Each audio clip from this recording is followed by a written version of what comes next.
मुक्ताईनगर तालुक्यातील पुरनाड फाटा, दुई, सुकळी, डोलारखेडा फाटापर्यंत मोठे मोठे जीवघेणे खड्डे पडले आहेत. तरी प्रशासनाचे याकडे पूर्ण दुर्लक्ष होताना दिसत आहे. तरी या रस्त्याने अनेक वेळा खासदार, आमदार जात असतात, मात्र त्यांना या रस्त्याशी काही घेणं देणं नाही असं दिसून येत आहे. या रस्त्याने छोटे मोठे वाहनधारकांना मोठी कसरत करावी लागत आहे. तरी या रस्त्यावर छोटे मोठे अपघात होण्याची शक्यता नाकारता येत नाही.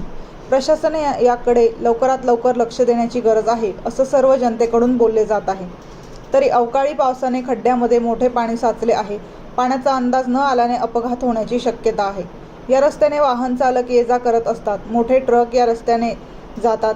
खूप वेळेस रस्त्यावर अपघात झालेले आहेत. तरी प्रशासनाने याकडे लक्ष देऊन रस्ते चांगले करावेत. भरपूर रस्ते फोरवे झाले आहेत, पण प्रशासन व सरकार याकडे दुर्लक्ष करत आहे.